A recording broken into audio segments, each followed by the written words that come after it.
Tu sais, il y a des gens, tu peux leur donner le meilleur conseil du monde. Leur tout expliquer avec patience, preuve et même expérience. Rien ne change. Ils n'écoutent pas ou alors ils n'entendent que ce qu'ils veulent entendre. Aujourd'hui, on va voir ensemble les 8 personnes les plus difficiles à conseiller.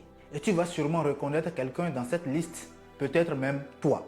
Avant de commencer, si tu viens de me découvrir, je suis Monsieur Sa et je te fais ici des vidéos sur le développement personnel et l'art oratoire. Abonne-toi pour me donner la force, ça m'aidera énormément. N'oublie pas aussi de me donner ton avis dans les commentaires à la fin de ton visionnage et de partager la vidéo autour de toi. Ensemble, on va construire cette belle communauté dont tu mérites de faire partie. La première personne difficile à conseiller, c'est une femme amoureuse. Quand une femme est amoureuse, oublie la logique. Tu peux lui dire, regarde, ce gars te ment, il te trompe, il ne te respecte pas. Elle va trouver une excuse. Elle te dira, oui, mais toi tu ne connais pas son cœur. Il a souffert dans son passé. C'est moi qui vais le changer. L'amour rend aveugle. Et quand tu es aveugle, même les conseils les plus évidents disparaissent. Ne perdez jamais votre temps à ramener une femme amoureuse à l'ordre. Dans sa tête, elle voit quelque chose que vous ne soupçonnez même pas. Quelque chose qu'elle-même a du mal à expliquer. Blaise Pascal n'a-t-il pas raison quand il disait que le cœur a ses raisons que la raison elle-même ignore? La femme amoureuse ne pense plus par sa tête. Elle pense par son cœur, qu'elle a du mal à comprendre à cause des fortes émotions qui remontent de l'intérieur. La deuxième personne la plus difficile à conseiller, c'est un riche illettré. Lui, c'est simple, il a de l'argent. Donc pour lui, il a tout compris à la vie. Tu peux lui donner un conseil sur la gestion, sur la vie, sur la culture. Il ne t'écoute pas. Il va te dire, si je suis arrivé là sans diplôme, pourquoi j'écouterais un type qui n'a même pas ma fortune? Mais ce qu'il oublie, c'est que l'argent peut acheter beaucoup de choses, mais pas l'intelligence, pas la sagesse et pas l'humanité. La troisième personne, c'est un militant politique. Là, c'est encore pire.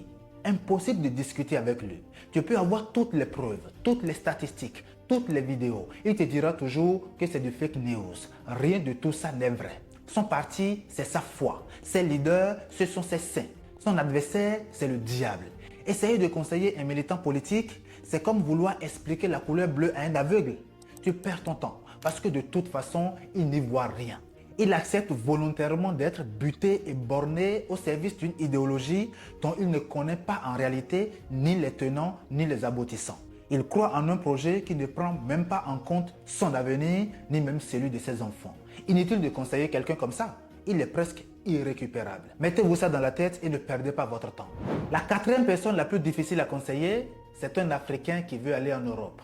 Celui-là, il est convaincu que l'Europe, c'est le paradis, c'est l'Eldorado ultime. Tu peux lui dire qu'il y a le froid, la solitude, la discrimination, les boulots durs, les factures, etc. Rien ne suffira pour le dissuader. Il répondra toujours « laisse-moi seulement arriver là-bas. Après, on verra ». J'ai même des amis qui me disent qu'ils sont prêts à dormir dans la rue en Europe plutôt que de subir la galère en Afrique. Parfois, ça prend une dimension démentielle. On se demande si les gens réfléchissent bien. Quelqu'un comme ça, il est prêt à risquer sa vie en mer, à traverser le désert, juste pour toucher le rêve. Et pourtant, souvent, il se rend compte, une fois arrivé, que la réalité n'a rien à voir avec l'image qu'il s'est faite à cause de la télé ou des réseaux sociaux. La cinquième personne la plus difficile à conseiller, c'est un fumeur. Un fumeur, tu peux lui montrer les images sur les paquets de cigarettes, les statistiques médicales, les rapports, les témoignages sur les méfaits de la cigarette, il s'en fiche. Déjà, sur les paquets, il y a une fameuse inscription « Fumer tue ». Mais ça ne décourage pas le fumeur. Il te dira, de toute façon, il faut bien mourir de quelque chose. Ou des phrases comme « Mon grand-père fumait depuis et il a vécu 90 ans ». C'est comme s'il avait un bouclier contre tous les arguments logiques. Le fumeur ne change pas avec les conseils. Il change seulement quand sa santé l'y oblige. Et parfois, il est déjà trop tard. Raison pour laquelle vous n'avez pas intérêt à perdre votre temps si ça doit vous épuiser. Dites aux gens ce qu'il y a de mal à fumer. Et s'ils ne comprennent pas, laissez-les continuer. De toute façon, le temps va les ramener à l'ordre. La sixième personne difficile à conseiller, ce sont les supporters du Barça et du Real Madrid.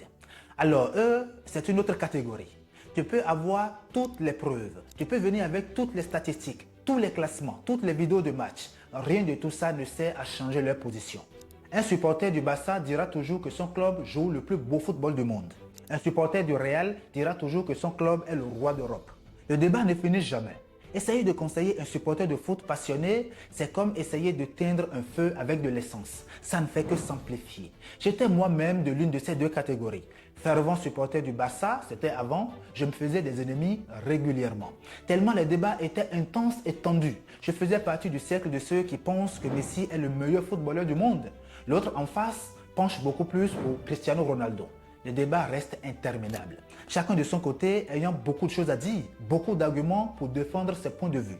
J'ai fini par quitter ce mode parce que j'ai compris une chose. On peut aimer le football et en profiter sans tomber dans ce fanatisme aveugle et ignorant. Celui qui aime le football et ses valeurs va beau être fan du Barça ou du Real, etc. Il n'a pas besoin de détester Cristiano Ronaldo ou Messi. Ça n'a aucun sens. Le pire, c'est que ce sont des gens qui ne nous connaissent même pas et qui ne savent même rien de notre existence. Ils ne savent même pas si nous existons. À quoi bon se casser la tête pour eux? Quand on y réfléchit un peu, ça ne vaut vraiment pas la peine.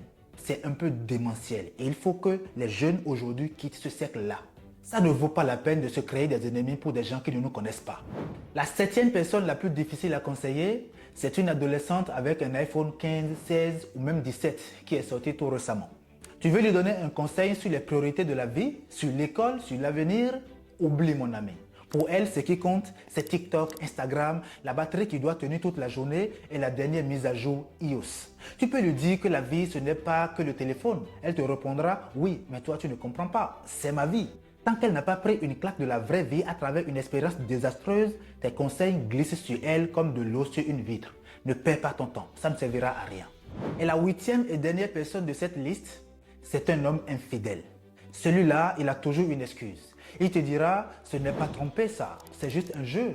Je l'aime elle, les autres ne comptent pas. C'est elle la titulaire. Non, non, non, non, non. Les autres sont juste là pour le fun, etc. Tu peux lui expliquer qu'il détruit la confiance, qu'il brise le cœur, qu'il met en danger sa propre relation. Il sourira et te dira, toi tu ne comprends pas les choses. Un homme et un vrai doit avoir plusieurs copines. L'homme infidèle ne veut pas de conseils, loin de là. Il veut juste continuer son jeu tant qu'il n'est pas attrapé, oubliant que tout ça détruit son énergie et l'empêche de se concentrer, de se discipliner afin d'être productif dans ses différents projets. Alors voilà, ce sont les 8 personnes les plus difficiles à conseiller. Tu peux leur parler des heures, tu peux répéter 1000 fois. Ça ne changera rien tant qu'eux-mêmes ne décident pas de changer. Il ne faut pas perdre ton temps. La leçon derrière tout ça, c'est simple. Tu ne peux pas sauver quelqu'un qui ne veut pas l'être. Alors, arrête de perdre ton énergie à conseiller ceux qui n'écoutent pas. Donne ton énergie à ceux qui veulent avancer, à tes projets et à toi-même. C'est le plus important. Dis-moi ce que tu penses de cette liste. Connais-tu des personnes de ton entourage qui fonctionnent comme ça? Je veux bien te lire dans les commentaires. N'oublie pas de t'abonner, d'activer la cloche de notification et d'autres vidéos d'aussi bonne qualité ou de bien meilleure qualité arrivent très prochainement. Merci et à la prochaine.